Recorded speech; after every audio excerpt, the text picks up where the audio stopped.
Support for this episode is provided by Waterlocks. Waterlocks lets wood be beautiful. And Beloxygen. Beloxygen will keep your oil-based paints and finishes from skinning over and going bad while in storage. Learn more about Waterlocks and Beloxygen at the links in the description below. Hi, and welcome back to the shop. I'm Jon Peters, and this is the newest addition to my furniture collection. I'm calling it a long, low bench. It has a bit of a Japanese-influenced design. A lot of fun woodworking details in this project. Some power carving on the outsides of the legs, a little shaping on the insides of the legs. It's built with lap joints. I made this bench with a Padauk base and a Bubinga seat, simply because I've had these boards in the shop for 20, maybe even close to 30 years. But I also think this bench would look great in walnut, cherry, or white oak. If you'd like to build this project for your home, I'll have a link to the plans right here and down in the description below. Now let's go ahead and get to work. The base of the bench will be made of 8/4 material, and I'll get started by cutting the parts to a rough length.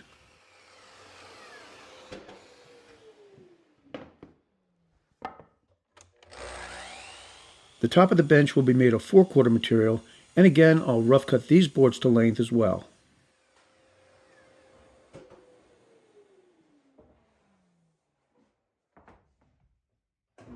Now I'll rip the boards to a rough width, and I'll do my best to get a good grain match where the boards will be joined together.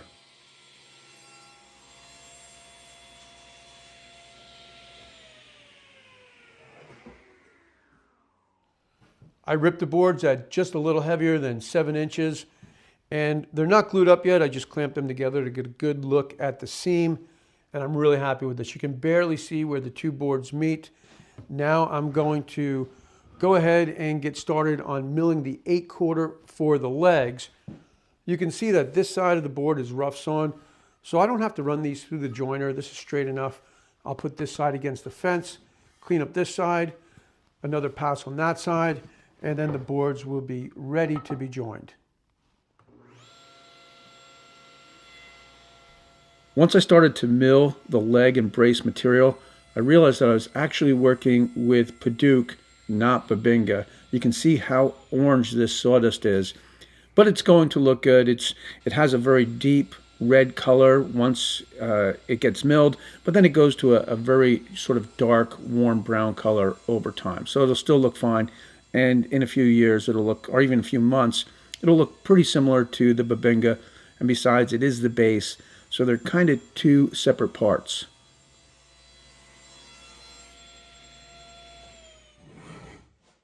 Now I'm getting ready to join the boards together, and I'm going to take a little time to get the best grain match before I mark the boards for the biscuit joiner.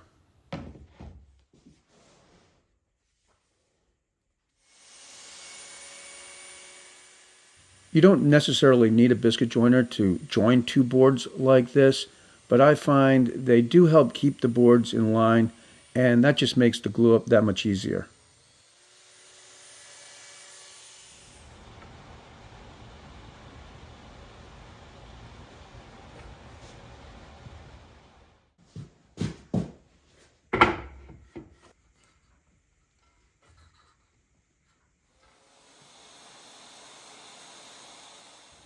With the legs glued and clamped, I can get to work on the bench seat. And again, I'm going to use the biscuit joiner to join the boards together. You don't necessarily need a biscuit joiner, but it definitely makes the job easier. It just really does a good job of keeping the boards flush and aligned during the glue up. I like to use a biscuit just about every 10 to 12 inches, making sure that I start the biscuits far enough in on the board that I don't accidentally cut into a biscuit when I'm cutting the top, or in this case, the bench seat, to length.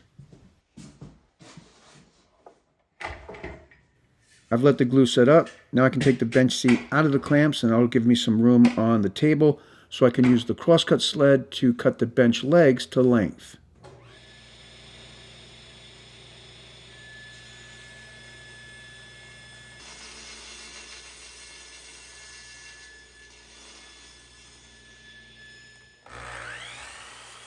Here I'm cutting the bench brace to length, and I'm going to save this offcut and use it as a measurement for the lap joints.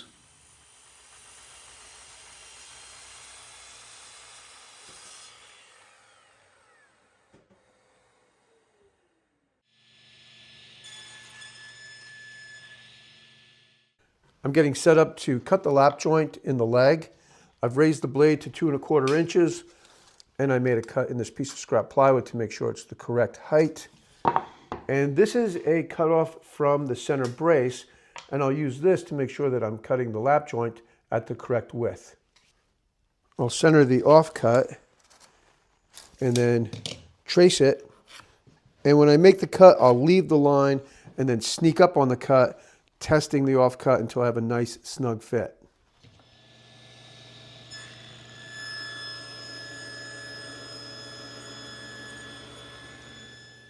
When I cut lap joints, I cut them what would appear to be maybe too tight, and the reason for that is when you finish sand the material, that removes a bit of the material, and like a perfect fitting lap joint can become a loose fitting lap joint. So I cut them tight, and hopefully once they're finished sanded, then they'll be a perfect fit.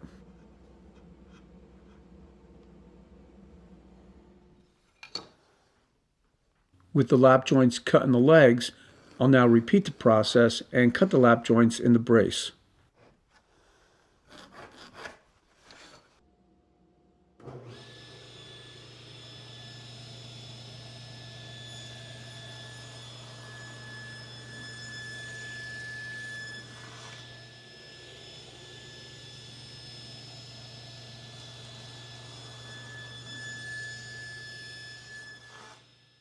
I'd like to thank my sponsors for supporting this project.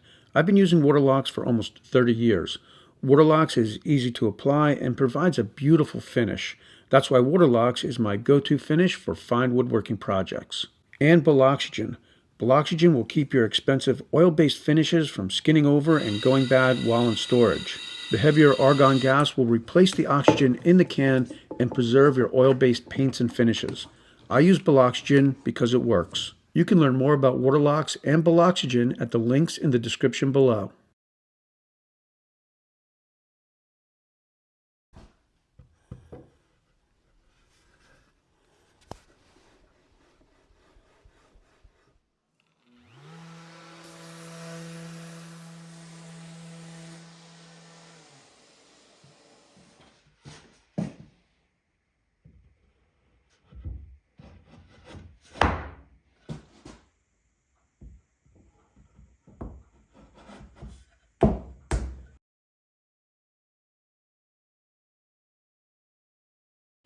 When I first cut the brace, I ripped it a little heavy. Now I can mark a line and rip it at that line so it's perfectly flush with the top of the leg.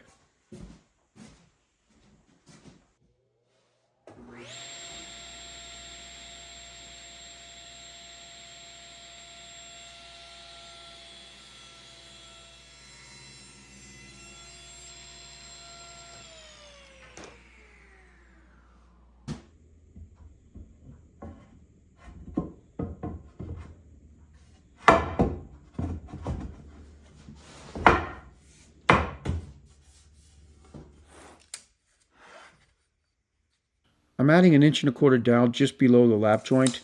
This way when I join the brace to the leg with a lag bolt, I'll be lagging into the long grain of the dowel instead of the end grain of the leg, and that'll create a much stronger connection.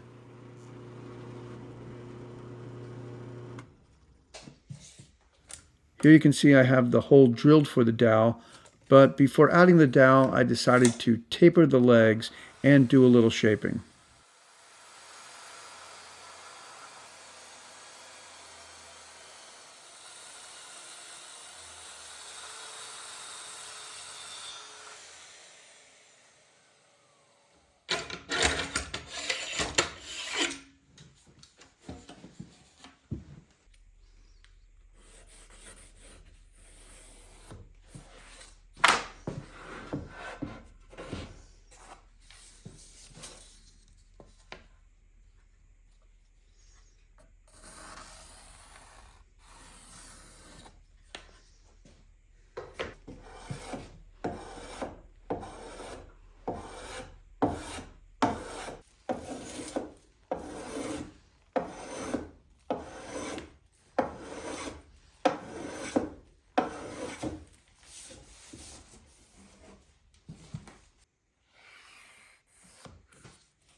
getting to that part of the project where it's starting to look like it's just about finished, but there's always a bunch of little steps.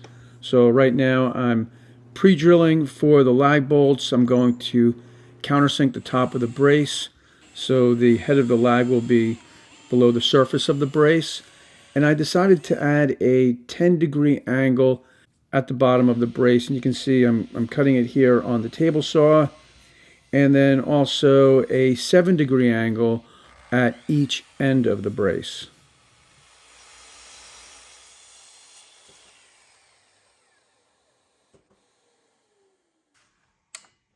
Here's another small detail for the bench seat. I decided to add a 5-degree angle at each end of the seat and also on both sides. I'm using the track saw on the ends and the table saw for the sides.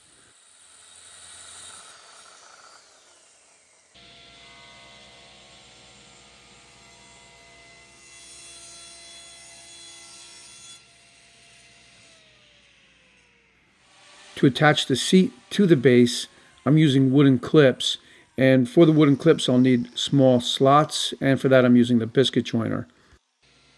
These wooden clips some people refer to as buttons, and you can make them any way you like, but basically you're just looking for a small tongue that will fit into that groove, and then a decorative clip, anything you like to make. I like to round the back over, it just sort of makes them look a little nice. You generally don't see this part of the project unless you're looking up underneath the bench, but just like every woodworker, if you're going to look at a nice piece of furniture or something you think is nice, you're generally going to look underneath it and kind of get an idea of how it all went together. And so with this in mind, the idea is to not disappoint.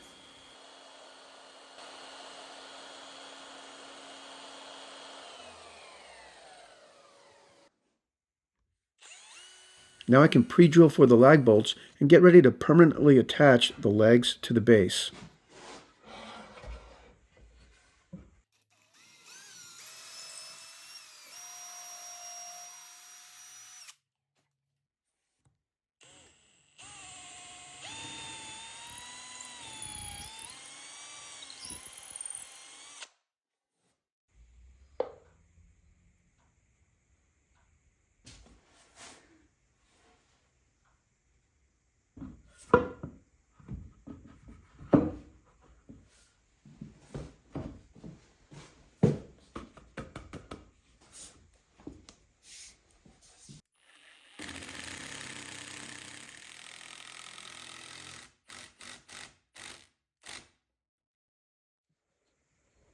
After giving all the parts a good sanding, the last step is to apply the finish.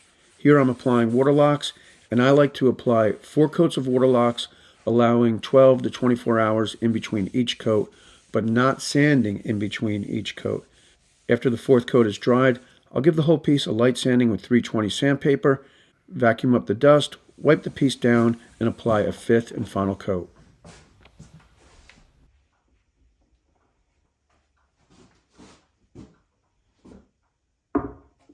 These are the wooden clips that will attach the bench seat to the base. And when you get to this part of the project, you really don't want to make any mistakes. So I'm using a drill to pre-drill into the seat. And I have a piece of tape here to make sure that I don't drill too far and go through the seat. So I'll put the clip, center it, and drill to that tape.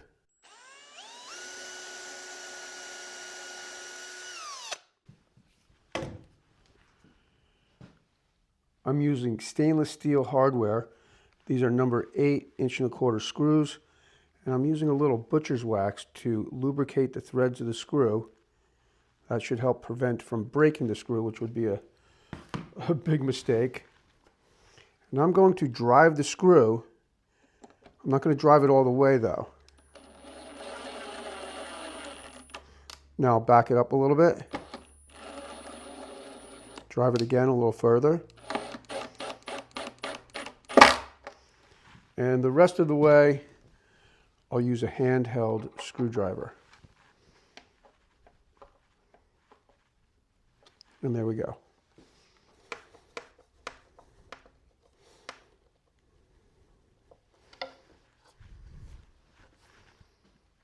Okay, well, here we are with the finished bench, and I'm really happy with the way it turned out. Very excited to add this to my furniture collection. If you'd like to build the bench, of course, I have plans on my website, and I'll have a link to them right here and down in the description below. A few thoughts on the project.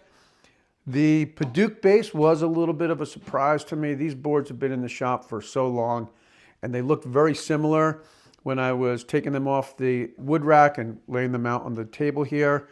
But of course, once I started to cut into them, you could see that bright orange sawdust of the Padauk. What will happen over time is the Bubinga will stay pretty much the same as it looks right now. It's not going to change too much. The Padauk is going to get much darker, kind of a warm brown color. But because the top is the top and the base is the base and they're separated like that, I don't think it's going to be a problem. In fact, I think most people won't even be able to tell the difference that the bench is made with two different species. Again, I do think this bench would look good in a lot of different wood species. I could see this looking really nice in white oak or walnut. I hope you enjoyed this project. If you do build it and feel like maybe the power carving here is something you don't want to deal with, I still think the bench would look good without that. I just wanted to kind of push myself a little bit. I really do like the shaping on the inside of the leg. That's kind of fun to do with a hand plane. This little 5-degree angle on the bench seat, I think, makes a difference. So yeah, all in all, really happy with this. Hope you enjoyed the video. Thanks for watching, and I'll see you next time. If you would like to build the furniture for your home, please visit my website at jonpeters.com. It's a great way to support the channel and build a piece of furniture that I know you'll be proud of.